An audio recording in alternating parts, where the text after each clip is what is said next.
Existem veiculações no cotidiano que, ao meu ver, ainda carregam muito sobre preconceito etário e discriminação.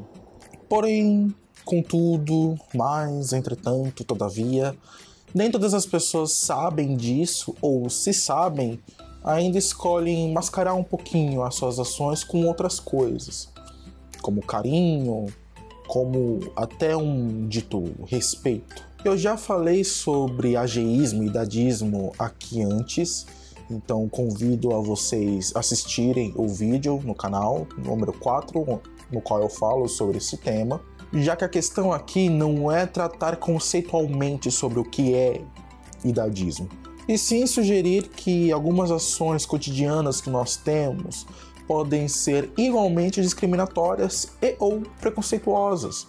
Por quê? Porque não estamos inseridos em uma realidade sociocultural que promova a valorização da velhice.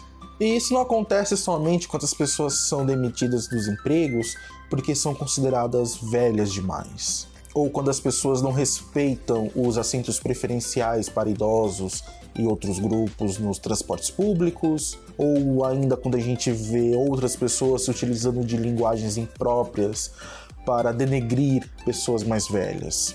O problema não é somente o mundo que não respeita os idosos ou os jovens que não respeitam os idosos. Também temos idosos que não respeitam os idosos. E ai, que ultrajante! Como assim? Vamos começar sobre o próprio termo para designar pessoas de 60 anos ou mais. Idoso, terceira idade, melhor idade, idade madura, maturidade, mais velho não. Nós temos problemas com o termo velho e isso já denota a nossa realidade que não promove a valorização da velhice. Isso já materializa a cultura discriminatória em que estamos inseridos.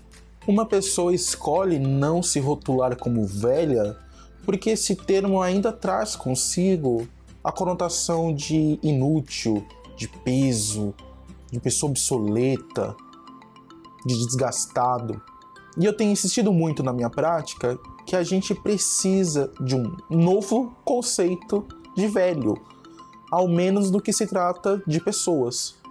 A gente precisa desconstruir essa noção pejorativa de velhice. E, para efeito comparativo, vamos tomar, por exemplo, o termo jovem, o teoricamente termo antagônico. Eu não vejo pessoas quando dizem vem cá, meu jovem, querendo significar vem cá, meu inconsequente, ou vem cá, meu ignorante, vem cá, meu inacabado, vem cá, meu imaturo. Juventude não carrega, por padrão, sentido de desconhecimento, de imaturidade ou de despreparo. Significa tão somente que a pessoa tem uma idade tenra, tem uma idade jovem. E por que não pode funcionar da mesma forma para a velhice, da forma que funciona para a juventude? Porque, como eu já disse antes, a juventude não funciona somente como uma fase da vida, mas um atributo moral na concepção imaginária das pessoas.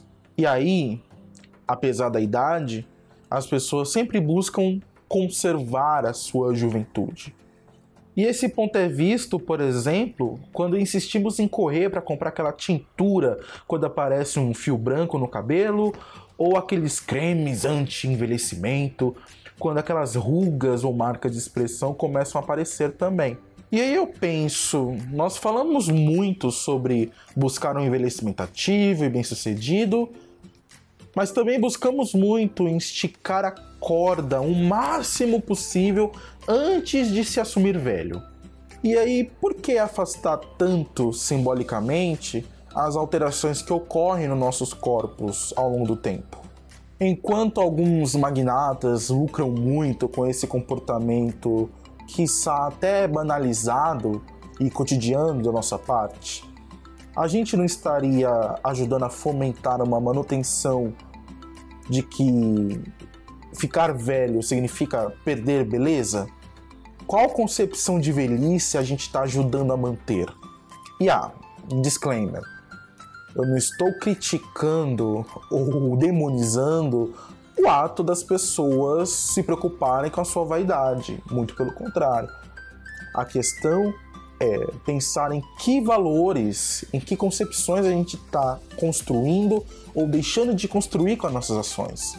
Porque as nossas ações carregam significados. E será que a gente pensa no significado delas?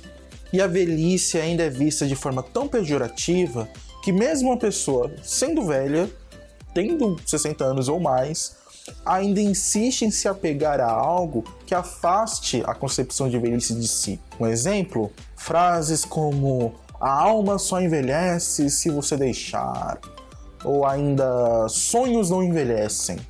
Mas espera aí, já paramos para refletir que envelhecer significa desenvolver? Uma alma que envelhece não pode ser mais calma?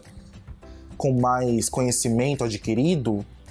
Com maior, famigeradamente falando, maturidade? Um sonho envelhecido não pode ser mais sólido, mais estruturado, mais compartilhado com outras pessoas?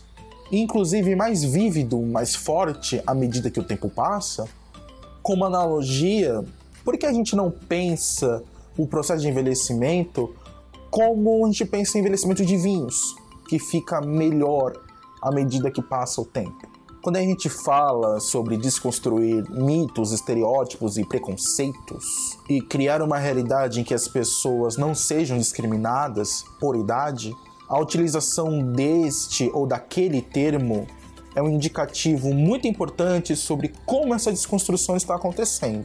Afinal, também para efeito de comparação, não adianta se dizer não racista e mesmo assim criticar o cabelo crespo de alguém porque isso não atende aos padrões de beleza, não é bonito.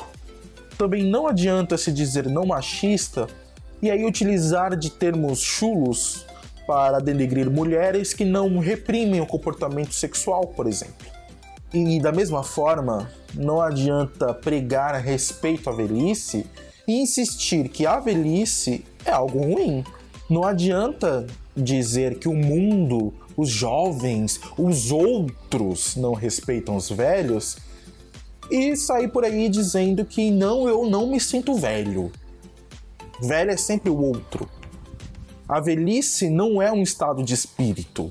Da mesma forma que a juventude também não é. São fases da vida. E fases da vida não deveriam ter o poder de segregar pessoas em classes. E como superar essa concepção negativa? Bom, programas de educação gerontológica existem para isso, mesmo que eles não estejam ainda completamente difundidos pela sociedade. No entanto, o objetivo previsto na Política Nacional do Idoso também inclui inserir nos currículos mínimos, nos diversos níveis do ensino formal, conteúdos voltados para o processo de envelhecimento, de forma a eliminar preconceitos e a produzir conhecimento sobre o assunto. E é justamente a educação a principal ferramenta para erradicar preconceitos, inclusive nas pequenas ações do nosso cotidiano. Se o envelhecimento é um processo contínuo de gestão de perdas e ganhos, talvez nós devamos escolher para quais direções nós vamos olhar. Fica aí a reflexão.